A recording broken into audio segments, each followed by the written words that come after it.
Welcome to my channel. Yan tayo guys, umaga is Sunday, happy Sunday.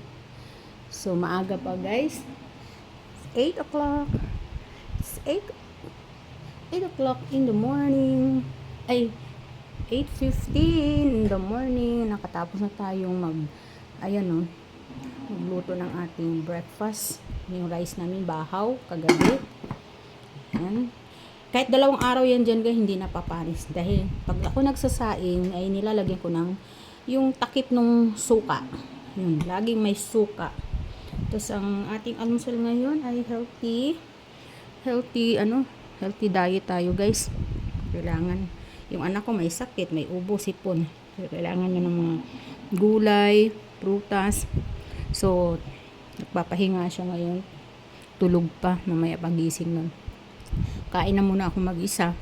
Meron tayong cucumber. Ito yung sausawan. Yung QP. Yan.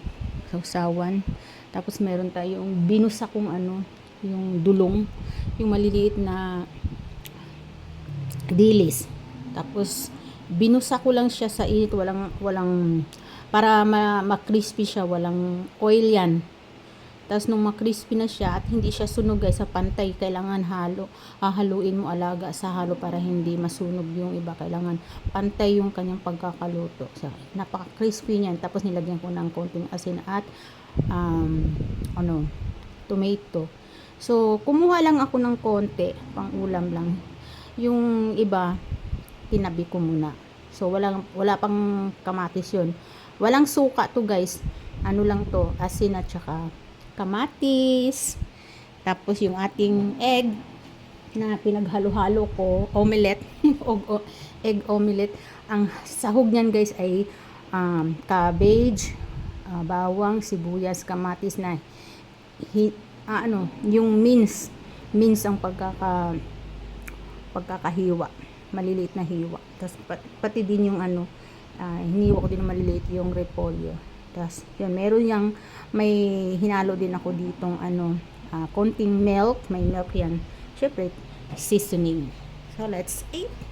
Tara guys, samahan niyo akong kumain ng aking Sunday breakfast. Na guys? 8:20 na.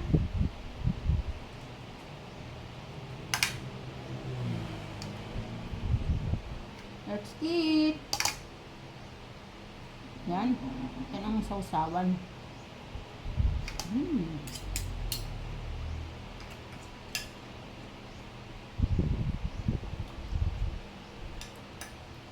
Ang sarap ng itlog. Kahit anong luto ng itlog, ang sarap. Basta may gatas. Haluan ko talaga siya ng gatas.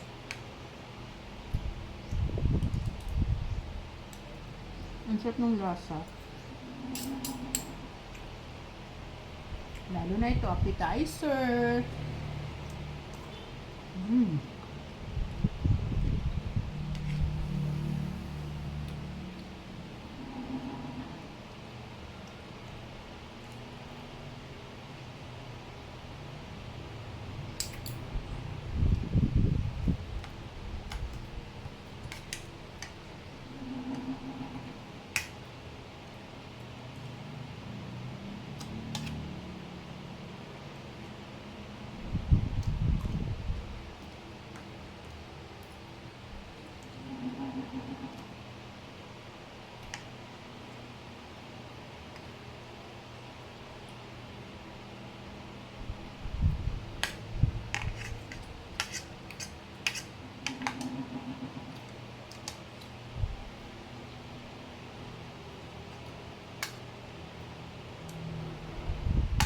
Yummy breakfast.